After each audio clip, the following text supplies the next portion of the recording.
Alright, I'm going to quit now while I'm ahead because that didn't sound half bad. What's going on, everybody? Welcome back to another video. And I thought, you know, in light of John Frusciante's return to the Red Hot Chili Peppers, why don't I show you my favorite riff? And this is a riff that I have just, throughout the years, you know, just seen a lot of people play wrong. And, I'm never like a stickler for playing things note for note. I just think that there are a lot of really, really cool key components in this riff. The riff is Apache Rose Peacock. If you don't know the song, it's one that's always stuck out to me. Like I said, the riff sounded so simple, and when I went to learn it, I'm like, whoa, this is like so many layers of difficulty tucked away inside of this riff. So we're going to break this one down. Tabs are down below. If you don't know the song I'm talking about, I had a backing track prepared.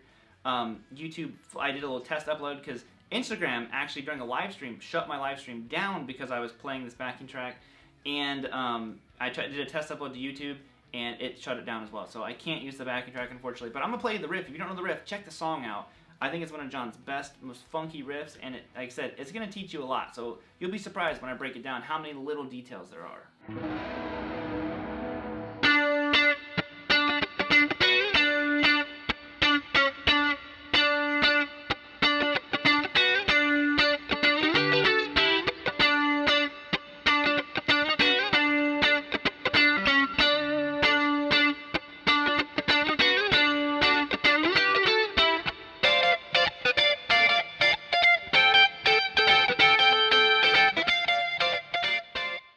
Alright, so like I said, there are a million little things happening here.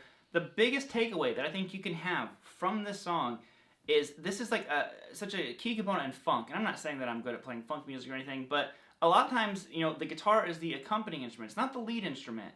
And it is there to fill the spaces. And, you know, a lot of times people play funk and they go like this. If they want to have that constant. Well, it's not always funk. Sometimes funk is way more laid back.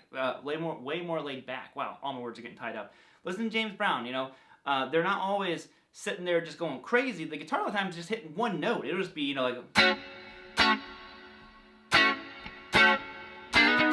You know, it could be something very simple like that, and that's exactly what John's doing here. So if I break the riff down and play it slow, listen to how many times I hit those scratch or like dead notes, basically. So I go.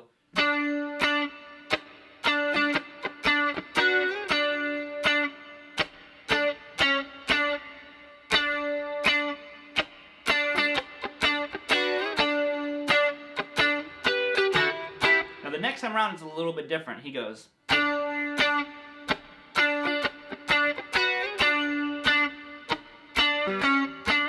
That's the only part that's different. And then he transitions into like the pre-chorus or maybe chorus. Oh. I'm not really going to be breaking that part down. We're just going to talk about this first part. And for one, if you're not used to left-hand muting in general, just to get this single note to have this fuller sound, because he's not going like this. It's nothing like that. It's, you know, it's difficult. So basically, he's just playing 7 on the G. So that's your D note. And you play it twice. And there's a single dead note. Like I said, now what I saw a lot of people do is they were going like this. And that's really not what John's doing. Like I said, the bass is so busy. The drums are very kind of laid back in the pocket. John is just accenting a lot of stuff. He's not going crazy with those mutes. They're very precise in the way that they're put in there. So he plays 5 twice. I'm sorry, 7. 7 on the G twice. I said 5 before. Sorry about that. So, and then 1 mute. Okay? And this is all about this, you know, basically the notes that you're not playing are what makes this thing groove. So, okay? So then you go 7 twice again, 2 muted strings. Now what I'm doing is I'm just lifting up, and I'm kind of putting my fingers down to get that dead sound. That so okay, so now there's one more dead note, so it goes. Okay, so 7 7 mute mute 7 mute. And then you do a little slider. And he's just simply doing a double stop. So you're going 7 on the B and the high string, and sliding up to 9. So. Oh, sorry. And like I said, it's a challenge for me because I want to add those extra notes in there, and you have to teach yourself to be very reserved with how much you're adding those left-hand scratches. So again, to recap. Okay, and now you're going to go. Okay, so you go back to the 7s.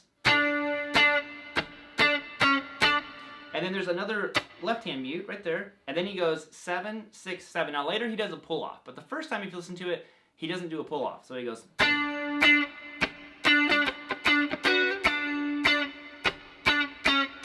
Okay, so that's that first little part there. So we're almost one time through the riff. So basically, there's almost, I guess, like 4 little tags, or I guess 3 little tags is the way I kind of look at it.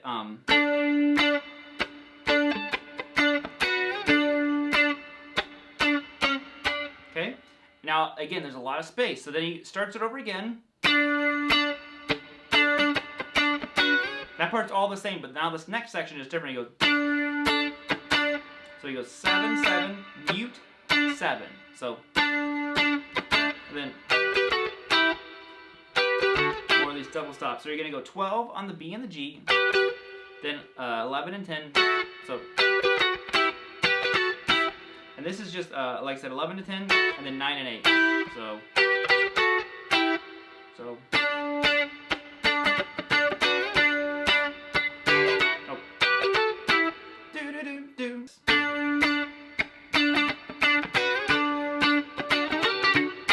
Okay, and that's basically the riff. And now he repeats it. Now, like I said, the only thing he really changes out of that section is he goes up here and he does the first part again.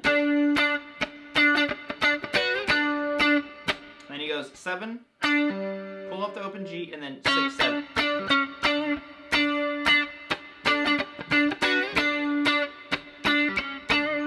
Boom, and that's basically the whole riff, you know. And he just repeats. I know there's a lot of other riffs in this song. The one that come up here is really, really cool.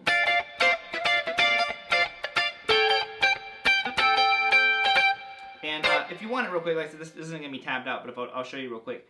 It's basically 13, 15, 17.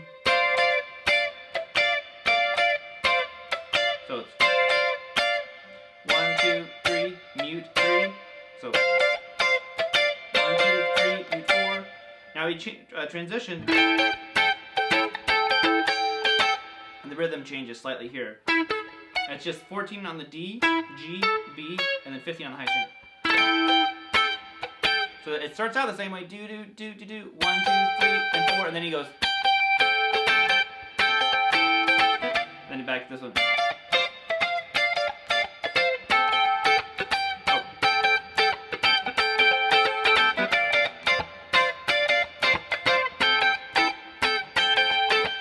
Okay. Then he goes into another little tricky section, which we're not going to cover that. But like I said, just work on those, and it's so much about how you're holding the pick, all these different little things. Like even on this first part, you know.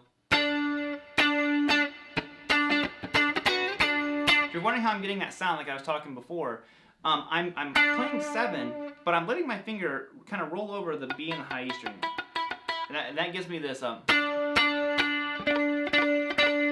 much thicker sound. It's very Stevie Ray Vaughan is really who I got that kind of stuff from. But instead of going, sorry. But if I add those muted notes, you know, it adds a lot to it. It just fills out. It's very percussive.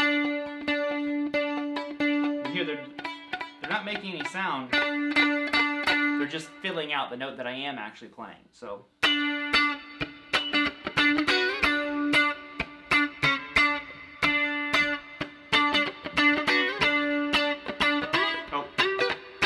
Part always tricks me. So